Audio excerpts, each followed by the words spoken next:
Welcome to the HR Happy Hour Work Break. You are here with Trish and Steve and our special guest, MaryAnn Abbajay. MaryAnn, how are you? I am great, and it's super excited to be here, Trish. Good. Well, thank you for coming on and doing a little bit of a work break with Steve and I. I get bored, just Steve and I I sometimes. I know. like to have. Yeah, and it's good that you're way over there now. There's a little distance between We've us. got some I like space. that. Oh, wait, this way. We've Having got space COVID stuff between us. happening. So yeah, stay over. It's girl power day here at the work break, really. No, anyway, we have MaryAnn actually is here with us from Success Factors. She is their chief revenue officer, so big job, right? MaryAnn, I know that this is your first time on taking a break with us. Why don't you maybe just tell the audience a little bit about you and who you are and what you do? Okay, certainly. So, MaryAnn Abbajay, I'm the Chief Revenue Officer at Success Factors. I have been in this role for about a year and a half, but I've been with SAP for 15 years.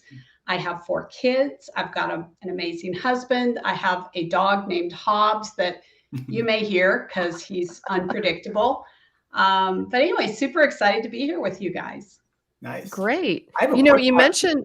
Oh, I'm sorry, Trish.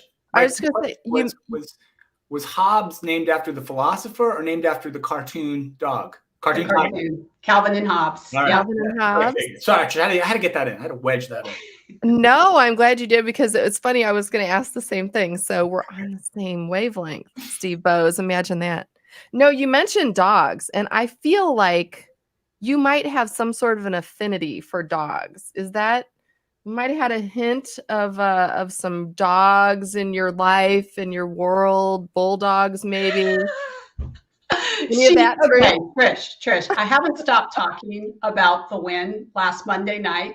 I was at the national championship college football game. It was amazing. I did go to University of Georgia. I am going to date myself. I was at Georgia the last time Georgia won the national championship. Wow. And I didn't go to the game. And so I was like, I gotta be there. And so it was a moment. It was amazing.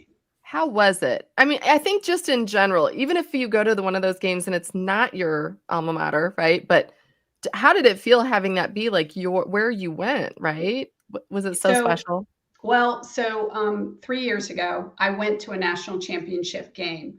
The reason I went to that game was because Georgia was supposed to be in it. Unfortunately, Alabama beat us. I set up an entire customer event around this game, and it ended up being Clemson and Alabama. The only good thing was Alabama got beat. I hate both those but it was not a moment. It was not a moment. This was amazing. I kid you not. No Georgia fan left after the game was over. Everybody stayed until the full ceremony was done, and it was unbelievable. And we're sitting with total strangers, right? Because I was there with my college roommate, but she was on the opposite side of the stadium.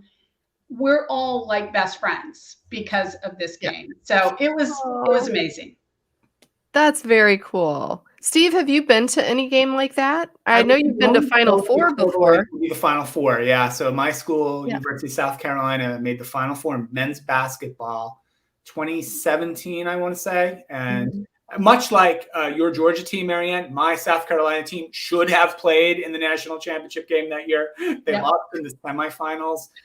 But the scene, that experience of seeing an event like that, there's nothing quite like big time college sports here in the United States. And it's funny, like for folks who don't live in the United States, they don't understand it one bit how big these big basketball games are and football games are. I'll shout out the University of South Carolina women's basketball team, Trish. Number 1 in the country. Have been. Are they really? 12 weeks in a row. Have won a national championship recently, and I think they're going to win again. So yeah, big time college sports are incredible. And it's kind of a unique kind of thing to America, I'd say, because it's not so much a thing in most other parts of the world, as far as I can tell.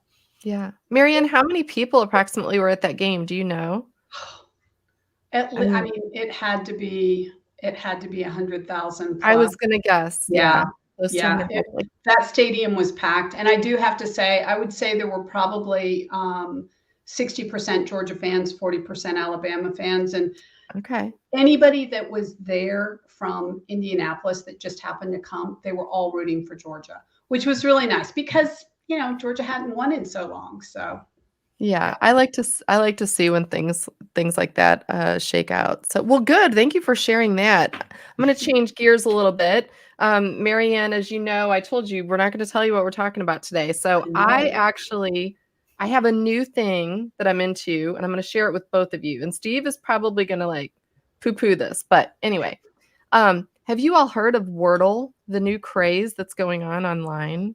I have Wordle? heard of it. I have not participated in this, but I'm aware. So it's popping up. It was popping up. It kept popping up on my Twitter and on my Facebook pages of like people, friends who were playing this game called Wordle, Wordle. So I got into it myself, and it's actually, if you just Google it, you can get right to the site. It's not an app, but it's basically a word game. And so, you guess the letters, and then it tells you either your word is right or not. And there used to be a game show like that. It wasn't. Oh. Yeah, it's pretty simple. There's a 5-letter word, and you just guess. You put, I don't know, train in there, right? And then if the T is right, it tells you. If the R is right, but it's in the wrong place, it tells you. And you keep guessing. Wrong in the word, it tells you that. And you have, I don't know how many guesses, Trish, 4 or 5 guesses. Yeah, it's, I think, total of 6. Trying to figure out what that word is. Yeah.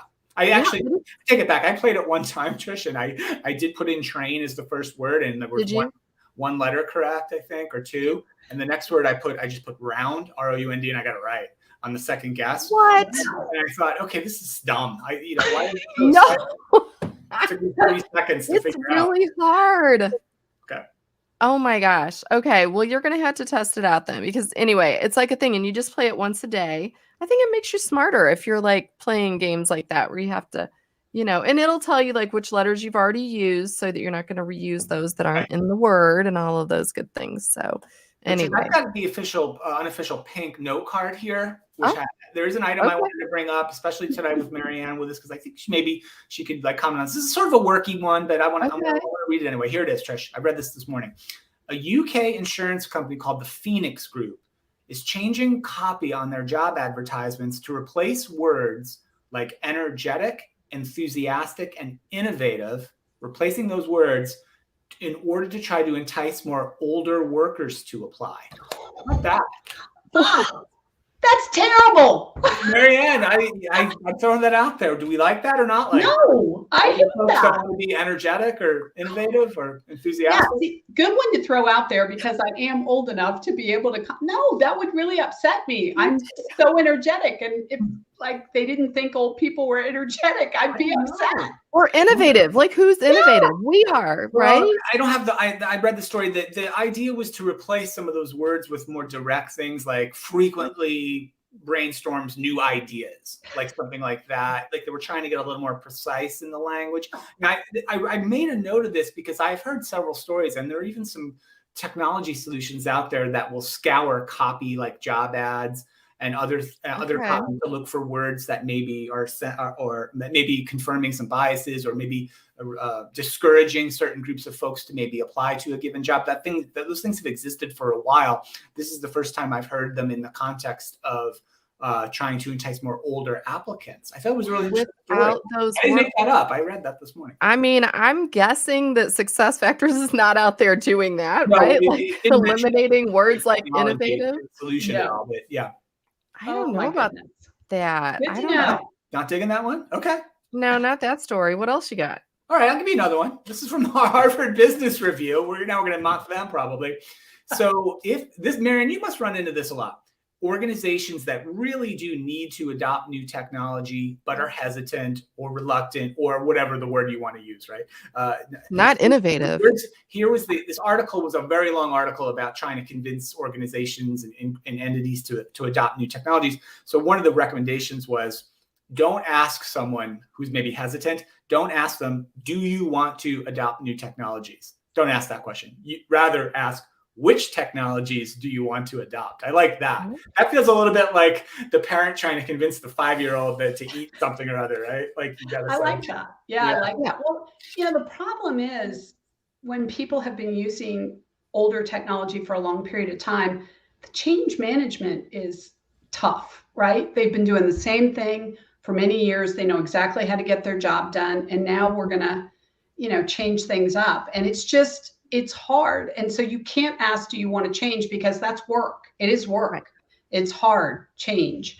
But basically asking, which do you want to change to? I like that. I like that. Yeah, and then again, it's a pretty good piece. It was on HBR today, and it talked also about how risk aversion, right, is the reason why most of those things are avoided, right? And maybe there's a reason we avoid lots of things in our lives too. But the idea was really trying to set that context of, hey, it might be risky to adopt a new platform for XYZ function, right? Or adapt a new software to do ABC, but it's probably more risky, right, in the long run to maintain the status quo, right? Because everybody else is changing, the markets are changing, your customers are changing, right? Your people are demanding better technologies themselves in the workplace often. I bet you run into that too a lot, MaryAnn. I do. I was just thinking of a recent situation where a company had been using a solution for a long period of time, and there was a person who was responsible for that solution. And the concern was that the job would go away, right, with the new technology. As it turns out, of course, that's not the case at all, right? You need that person even more so because they know the business, and the business is really the point, not the technology. The technology is hopefully going to make it easier and make that person work a whole lot less than they have been. Yeah. Love it. You know, that's so important right now too, because with so many people resigning, so many people not feeling comfortable at work, right? And trying to figure out what they want to do and who they are and what they're interested in and all of these different things. I mean, I would imagine that just based on where you work, right, and the type of company that SuccessFactors is and the type of clients you have, I mean, there has to be a lot around both being authentic to who employees are, making sure that they have experiences that sort of match that. I don't know. I mean, are you seeing that? I mean, with all the change that there are in some of these positions, like what are you sort of seeing there? Yeah, no question. I mean, we're working, I think all companies are working very hard to keep their great talent. And, you know, before we got on, we were talking about this little situation that came up this week where somebody on my team asked if they could move a call because they wanted to put their daughter on the bus. And it's a no-brainer. Of course, we'll move the call. And it's a standing call. But I was thinking back to myself, would I have asked that question when my kids were little? No, I would not have asked that question. But the reality is it's those kinds of things that will make a person leave a company. We don't want them to leave. So let's make the change. But it's also incumbent on us as employees to raise our hands and say, hey, I need something different. Yeah, I agree. And to feel like you have a place where you can work where you're safe to say that, to ask for what you need.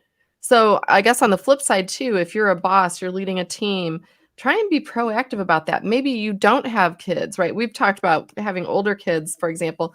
Maybe we don't have little kids anymore. So it is difficult, but maybe we have to take that extra step of saying, gosh, I remember how nice that would have been to put my child on the school bus and, you know, trying to, or even just ask your team what they need, right? Right. I know, Steve, when your son was little, I can remember you going almost every day and picking him up from school. I generally did that, yes, but I kind of had a lot of sort of flexibility, hard won, I guess, in a way. But yeah, we just recorded a podcast on DE&I and some new DE&I research that's coming out soon.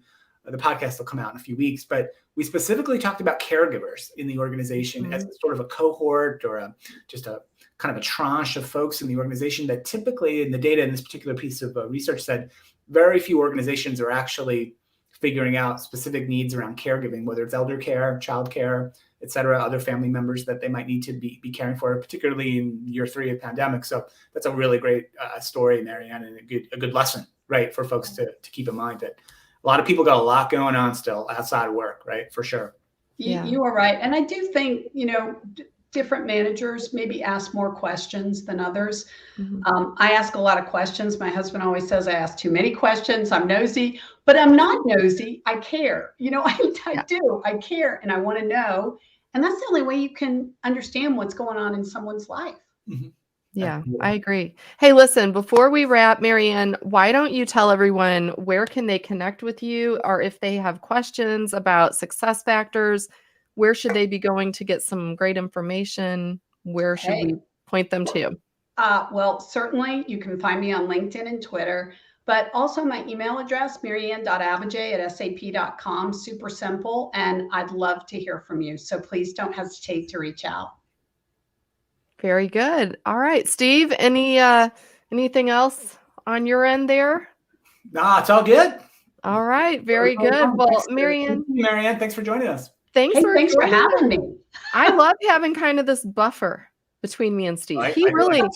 We may just need a blank box on Friday. We can just have a static picture of you. We'll just put that up every now and then. I'm back on Friday and see if I can pull it off. Okay. All right. Hey, thanks for joining us. Thank you, Success Factors, for allowing MaryAnn to come in and have some fun with us and take a little bit of a work break. And it's been great. And everyone, continue listening to the HR Happy Hour Network's shows, and you can find those wherever you get your favorite podcasts. We will see you back here on Friday. Bye for now.